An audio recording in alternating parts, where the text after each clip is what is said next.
Coming to you from Orange County, California, this is the JuggLife podcast with Max Ada and Chad Wesley Smith.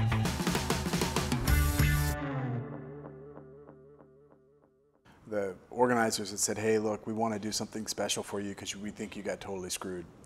And so they called and said, look, we want to recognize you at the Olympic trials this year. And I said, okay, that's okay, I'll go. And that also solidified my decision to go compete too. I was like, I want to be there anyway, got to do it, right? But I didn't know what they were going to do. And then I knew what time it was going to happen. It was during the opening ceremonies. And so I go and they pull me back into this little back room kind of thing, and I walk up to these stairs and there's a big podium that's like elevated above the whole stadium, and it's got this big jumbotron behind it. They play the national. They basically bring me up for an award, for a medal ceremony, like a proper medal ceremony. And I think one of the senators from Oregon gave me the medal, and I had a whole laurel wreath and all the stuff that you would have at the stadium in the Olympics.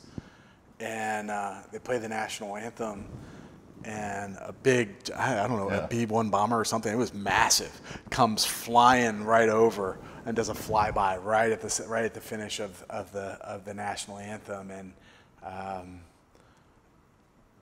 I said earlier, like, I didn't really know what the value was with this gold medal, and for 5 years, like, I had no value. So there was no memory, nothing positive that was really associated with it. And here was an opportunity for me to get recognized in front of my peers, in front of like Tracktown USA, and still while I was competing, so my daughters could feel it and see it.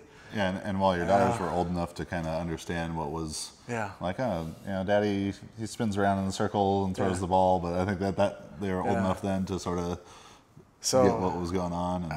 And it was awesome. I wore sunglasses for a reason, but like those are the moments that you can't replace when you don't have that medal ceremony in the moment.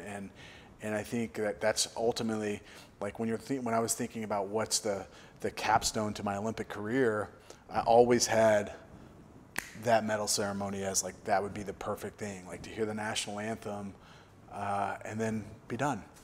And the coolest part of that game, damn it! This is why I made you do it. So the coolest part of that whole thing, it's all good, man. Thank you. We said we were going to hug.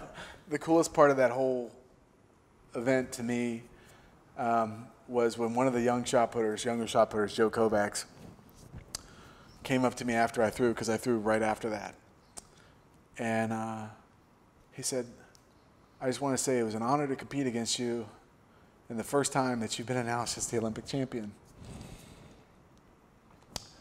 in a competition. So when he said that, I was like, I hadn't thought about it. And I don't know, maybe it was what I was trying to find. Maybe that was the moment that I was waiting for, that would certainly add value to something that had been void of it. But it was at that moment that I really appreciated the fact that I'd had this process that lived up to my value system, that eventually rewarded me with the opportunity to compete with a bunch of young kids who saw me compete when they were 12 or 8 or however long, because I'm old. And that at some level I'd inspired them to do things in a way that they hopefully will never have to experience what I have. That they will, be rewarded in the moment. And so it was pretty cool. The whole day was surreal, but I think that's the memory that I take away from it more than anything else, is being able to actually compete and be recognized as the Olympic champion, which I'd never been able to do. And that was pretty awesome.